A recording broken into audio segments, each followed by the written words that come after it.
Hi everybody, myself Sayyid Sohaib Ahmed. Welcome to Studio Amlegis. Today I will explain difference between kidnapping and abduction. तो दोस्तों सबसे पहले मैं आपको बता दूं, किडनैपिंग सिर्फ बच्चों की ही नहीं बल्कि बड़ों की भी होती है और ऐसे ही अबडक्शन सिर्फ बड़ों की ही नहीं बल्कि बच्चों की भी होती है। किडनैपिंग को हम व्यापरण कहते हैं और अबडक्शन को हम अपहरण कहते हैं। किडनैपिंग जो है आईपीसी सेक्शन 359, 360, 361 और 363 में किडनैपिंग का पनिशमेंट बताया गया है और अबडक्शन जो है आईपीसी सेक्शन 362 में बताया गया है। तो चलिए अब हम जानते हैं किसी व्यक्ति के ऊपर किडनैपिंग का चार्ज कब लगता है और अबडक्शन का चार्ज कब लगता है।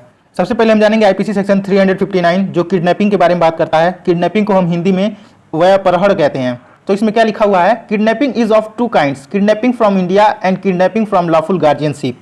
यानी कि व्यापहरण दो किस्म के होते हैं, एक होता है भारत में से व्यापहरण और दूसरा जो है विधिपूर्ण संरक्षकता में से व्यापहरण। तो दोस्तों ये दोनों जो है आप देखिए आईपीसी 360 में बताया है किडनैपिंग फ्रॉम इंडिया और आईपीसी सेक्शन 361 में बताया है किडनैपिंग फ्रॉम लॉफुल गार्जियनशिप। तो यानी किडनैपिंग दो प्रकार के होते हैं, 360 और 361। किडनैपिंग फ्रॉम इंडिया यानी कि भारत में से व्यापहरण। तो इसमें क्या लिखा हुआ है, however convey any person beyond the limits of India without the consent of that person or of some person legally authorised to consent on behalf of that person is said to kidnap that person from India. यानी कि kidnapping from India का मतलब किसी व्यक्ति को आप व्यापहरण करके India से बाहर ले जाते हैं। यहाँ पे कन्वे का मतलब होता है किसी व्यक्ति को एक जगह से दूसरी जगह ले जाना। और यहाँ पे एनी पर्सन लिखा हुआ है, इससे हमें ये मालूम होता है कि कोई भी व्यक्ति किसी भी उम्र का हो सकता है, चाहे वो छोटा हो चाहे बड़ा हो। इसमें कोई उम्र नहीं बताया गया है।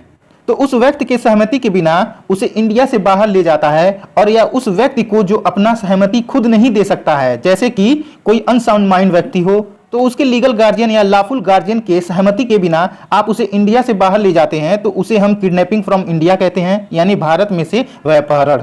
अब हम देखते हैं IPC section 361 kidnapping from lawful guardianship यानी कि विधिपूर्ण संरक्षकता में से व्यापहरण। इसमें क्या लिखा हुआ है, however takes or entices any minor under 16 years of age if a male, अगर वो मेल है तो 16 ईयर का, or under 18 years of age if a female, अगर वो 18 साल की कोई फीमेल है, or any person of unsound mind out of the keeping of the lawful guardian of such minor or person of unsound mind without the consent of such guardian is said to kidnap such minor or such person from lawful guardianship.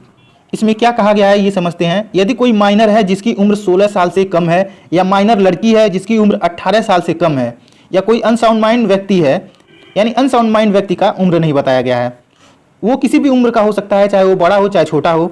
तो यदि कोई व्यक्ति इन तीनों में से किसी को भी टेक और इंटाइस करता है, मतलब ले जाता है या लालच देता है कहीं ले जाने के लिए एक जगह से दूसरी जगह, और बिना उसके लॉफुल गार्जियन के कंसेंट के बिना उन बच्चों को कोई ले जाता है, तो उसे हम किडनैपिंग फ्रॉम लॉफुल गार्जियनशिप कहते हैं। तो यहाँ पे देखा जाए उन बच्चों का सहमति कोई मायने नहीं रखता है, चाहे वो कंसेंट दें या ना दें, उनके कंसेंट का कोई मायने नहीं रखता है। इसलिए यहाँ पे लॉफुल गार्जियनशिप दिया गया है। इनकी सहमति के बिना कोई व्यक्ति किसी बच्चे को ले जाता है तो हम उसे किडनैपिंग कहते हैं। दोस्तों लॉफुल गार्जियन और लीगल गार्जियन में अंतर क्या है ये जान लीजिए। यदि किसी पिता का कोई लड़का है तो वो उसका लीगल गार्जियन होगा, और लॉफुल गार्जियन वो होगा जैसे कि आपके बच्चे किसी हॉस्टल में रहते हैं तो उस हॉस्टल का जो गार्ड है वो लॉफुल गार्जियन होगा। तो इस सेक्शन में लॉफुल गार्जियन की बात की गई है। जैसे कि आपकी लड़की 18 साल से कम है और वो हॉस्टल में रहती है, वहाँ के जो लॉफुल गार्जियन है यानी कि वहाँ का जो गार्ड है उसके कंसेंट के बिना आपकी लड़की को कोई एक जगह से दूसरी जगह ले जाता है तो हम इसे किडनैपिंग कहते हैं। अब हम आईपीसी सेक्शन 362 देखेंगे, अबडक्शन यानी कि अपहरण। यहाँ पे बहुत लोग कंफ्यूजन हो जाते हैं, किडनैपिंग का मतलब अपहरण समझ लेते हैं, पर ऐसा नहीं है। किडनैपिंग का मतलब होता है व्यापहरण और अबडक्शन का मतलब होता है अपहरण। अब हम अबडक्शन देखेंगे, इसमें क्या लिखा हुआ है, however by the force compels और by any deceitful means induce और any person to go from any place is said to abduct that person. जो कोई किसी व्यक्ति को किसी स्थान से ले जाने के लिए बल द्वारा विवश करता है या उसे प्रवचनापूर्ण द्वारा उसे उत्प्रेरित करता है, तो ये माना जाएगा उस व्यक्ति का अपहरण हो चुका है। मान लीजिए कोई व्यक्ति उसका इंटेंशन गलत है और किसी व्यक्ति के ऊपर वो गन लगाकर कहता है मैं जहाँ कह रहा हूँ वहाँ चलो, और उसे वो ले जाता है, तो ये हम मान लेंगे कि अबडक्शन हो चुका है। यहाँ पे देखिए वो व्यक्ति उस व्यक्ति के ऊपर गन लगा के बोल रहा है कि जहां मैं बोल रहा हूं वहां चलो, यानी कि वो फोर्स लगा रहा है उसके ऊपर, तो ये अबडक्शन हो गया। या कोई व्यक्ति किसी को फ्रॉडली किसी दूसरी जगह बुलाता है गलत नियत से, तो ये भी अबडक्शन हो गया। अबडक्शन तभी होगा जब बल का प्रयोग किया जाता हो और या प्रवचनापूर्ण यानी कि उसे बातों में उलझाकर उसे झूठ बोलकर और गलत नियत से उसे एक जगह से दूसरी जगह बुलाया जाता हो, तो हम मानेंगे कि अबडक्शन हो चुका है। यहाँ पे देखिए कंसेंट के बारे में नहीं बताया गया है, लेकिन जो व्यक्ति अबडक्शन करता है उसका गलत इंटेंशन होना बहुत जरूरी है। अबडक्शन जो है अपने आप में अपराध नहीं है जब तक कि उसका इंटेंशन गलत ना हो। मान लीजिए दो व्यक्ति लड़ाई कर रहे हैं लेकिन आपका इंटेंशन गलत नहीं है, आप उसे छुड़ाकर एक जगह से दूसरे जगह ले जाते हैं, तो ये अबडक्शन नहीं कहलाएगा। तो यहीं पे अगर आपका इंटेंशन गलत है, उस व्यक्ति को छुड़ाकर आप दूसरी जगह ले जाते हैं उसके मर्डर करने के लिए या तो रैंसम लेने के लिए, तो यहाँ पे ये अबडक्शन कहलाएगा। किडनैपिंग में जो है लीगल गार्जियन और लॉफुल गार्जियन का कंसेंट जरूरी है। किसी छोटे बच्चे को अगर आप ले जाते हैं उसके कंसेंट की जरूरत नहीं है, लेकिन उसके गार्जियन की कंसेंट की जरूरत है। अगर आप उसके गार्जियन के कंसेंट के बिना ले जाते हैं तो ये किडनैपिंग कहलाता है। लेकिन अबडक्शन जो है, आप किसी को फोर्सफुली ले जाते हैं, किसी को आप झूठ बोलकर कहीं ले जाते हैं और गलत नीयत से ले जाते हैं, तो ये अबडक्शन कहलाता है। चलिए अब हम किडनैपिंग का पनिशमेंट के बारे में जान लेते हैं, जो आईपीसी सेक्शन 363 में बताया गया है, उसे अब हम देखते हैं। इसमें क्या लिखा गया है, however kidnaps any person from India or lawful guardianship shall be punish with imprisonment of either description for term which may extend to 7 year and shall also be liable to fine. जो कोई भारत में से या विधि पूर्ण संरक्षता में से किसी व्यक्ति का व्यापारण करता है यानी किडनैपिंग करता है, तो यानी आईपीसी सेक्शन 360 और 361 के अंतर्गत कोई व्यक्ति किडनैपिंग करता है तो उसे 7 वर्ष तक का दंड दिया जाएगा और जुर्माने से भी दंडनीय होगा। अब हम आईपीसी सेक्शन 364 देखेंगे, किडनैपिंग और अबडक्टिंग इन ऑर्डर टू मर्डर, हत्या करने के लिए व्यापारण या अपहरण के बारे में जानेंगे।